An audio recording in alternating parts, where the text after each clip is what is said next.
I would imagine the other countries are watching this, or at least they will be aware of it. See if they're going to adapt to him very quickly in the next match up against Russia next. And Russia has some very aggressive players. Titan is not going to let you get away with that kind of stuff, I don't No, think. no, it's So not. that will be an interesting next test for Ike here. Yeah, that's certainly true. I wonder what other builds he's got up his sleeve. The fact that he was able to pull off that greedy stuff not once but twice successfully, I have a feeling that that then puts Russia in a position where they're looking at that and saying, yeah, we don't really want to let that guy pull that off. He is very punishable. We need to make that happen. We need to find some weaknesses in that because, honestly, I don't think anyone really expected Snooter not to come out at all in this series, not to even have to play. If anything, I would have said Norway is the underdog, and so to not have to use their ace even to win is very, very surprising. Um, I would have 100% said that it was going to be Russia against Poland in the winners bracket.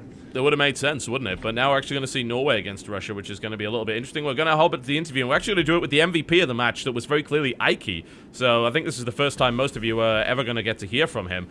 So let's get on the call with him and see what he has to say for himself. Ike, congratulations. Oh, thanks. Well, this is the first time that a lot of foreign fans have actually had the chance to really see you play. For the most part, it seems that you play in Norwegian lands, where you recently actually had success against Targa. Yeah. Yeah, I go to school right now, so I don't really have a lot of time to play. So I mostly play in lands in the vacation time, and yeah, I don't really practice that much in the weekdays, only in the weekends. So that's why I haven't been able to show my skill on the international level yet, I think. Well, this has been a good opportunity for you to do that so far. What we noticed is that you play almost the next level of really greedy tech rush kind of style. You really rush forward to your chosen tech faster than most Protoss do, and you defend on bare minimal units. In fact, we even saw you go up to Colossus on one gateway. Is that something you commonly do, or is it something that you prepared for this nation war?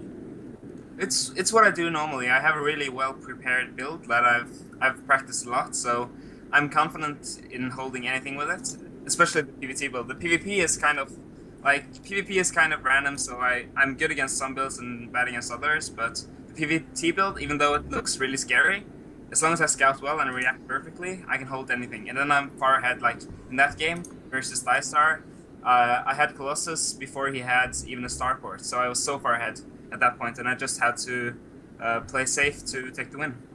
Yeah, he actually went for a 3-barrack stim and combat shield timing, and just as he arrived at your natural, your first Colossus popped out there.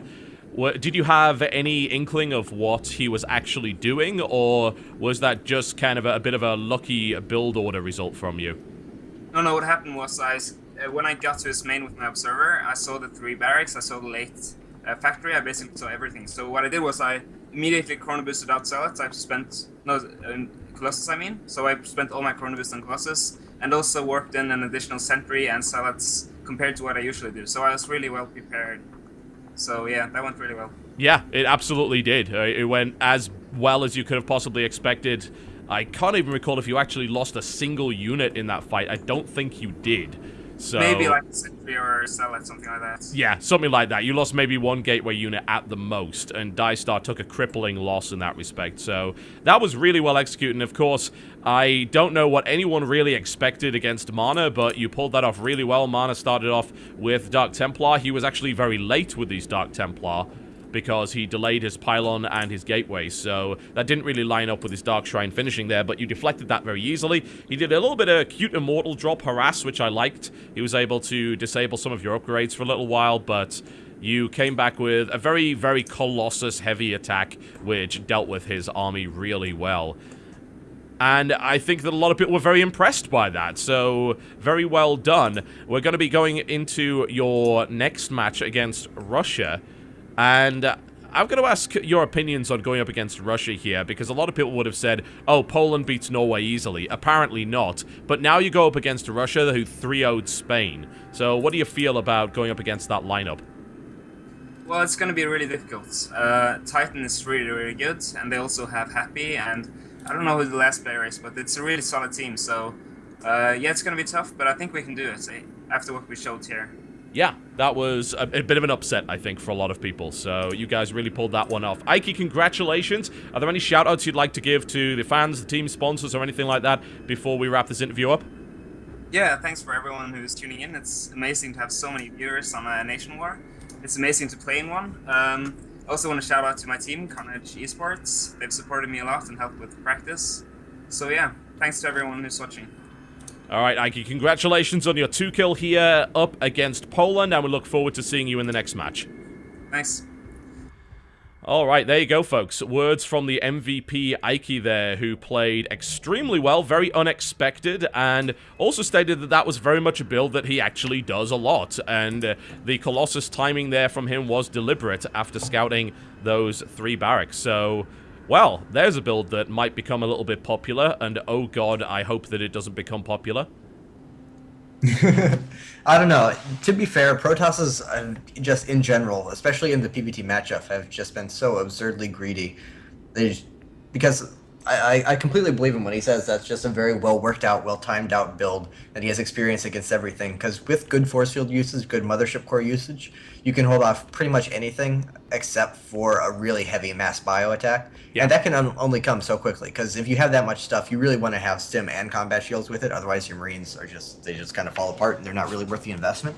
And that can only come at that timing. So if he has the build where he can have all of that and then have Colossus at that timing, it doesn't really have a whole lot of weaknesses. Maybe holding off quick drops, like quick Widowmine Marine drops, as we've seen, something like that could be a bit of a weakness. But yeah, I believe him that that's just a very well timed out, really solid build order that he has to work with. Yeah, seems to work. It definitely does the job there, and I hope that I don't run into that one on ladder, because that's going to be ugly. I don't know how I deal with that. I think I'd just panic and then stop microing altogether. As soon as I see Colossus, that tends to happen anyway, so... It seems like even to this day, Terrans see like a quick Nexus and then a quick Robo and a quick Forge, and just your gut reaction is, no, he cannot expand and tech and upgrade off of one Stalker. I'm going to attack him with whatever I have and he's going to die. And then it just doesn't work. But they keep doing it. Like, it's been about a year now. They really need to stop. But, I mean, it's true. You're investing in, like, 3 things that shouldn't keep you alive, and then you stay alive anyway. It feels really wrong to both watch and play against. It does. It really does. At some point, they have to realize that they can get away with it. You have to find something else to do. Yep, think about it. We shall ask Sho what his advice is. He's been to the dark side. He knows their secrets.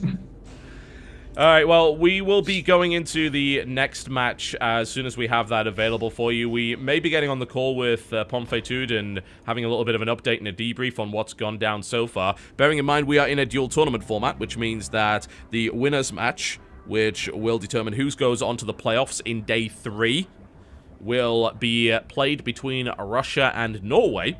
And then we've got the losers match, which will be Spain versus Poland, which, again, I think is probably going to be... I mean, that seems on paper to be fairly one-sided in favor of Poland, but then again, from what we just saw, maybe Poland's team is a little shakier than we first thought. Maybe, but I'm still going to give a pretty big advantage to Poland there. Spain is very much so still a one-man show, and Vortex didn't seem to be in particularly good shape. I think people are talking about him. He's putting more time into studying than StarCraft right now, and could definitely believe it after that performance.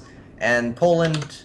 Nurcio, he went down to a Roche Bane all-in. That can happen to anyone if you get a little bit unlucky, if you're a little bit lackadaisical about your scouting. And then Mana, Ike played really well. It's hard to fault Mana too much for that. His build wasn't as clean as it could be. Going DT there may be a bit of an unnecessary risk, but Ike just played really, really well and beat someone else before him, so... And losing to him isn't too much of a discredit to him. And Divestar looked pretty solid. Not amazing, but I would be very surprised if Poland lost that as well. Yeah, it does definitely seem unlikely. Well, folks, we're going to go to a short break, and then we will either come back with a debrief or with the next series. I will keep you posted. Currently, the French stream is doing an interview with Ike, if I recall correctly, so we don't know exactly what the follow-up's going to be, but I will keep you posted, and of course you can enjoy some fantastic music. You are watching the OGaming Nation War, as brought to you by Numeric and Daily Motion in association with OGaming TV. We'll be right back with some more action here between these fantastic teams.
Mega Man 3, The Passing of the Blue Crown, from OC Remix there. If you want to check it out, that's ocremix.org. ocremix.org, that is a free download. Composed by 62 Sound, Steppo, and Zircon. It is that damn good.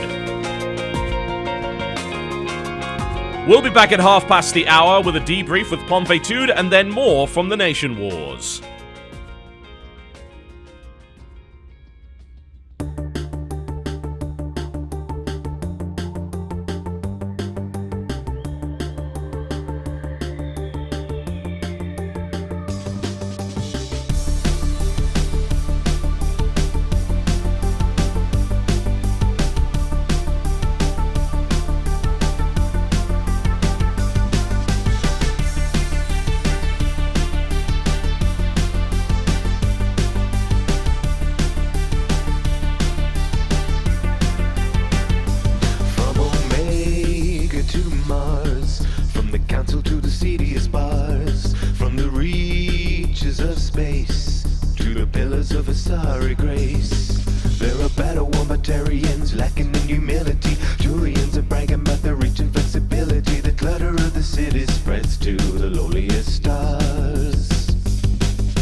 Shepherd.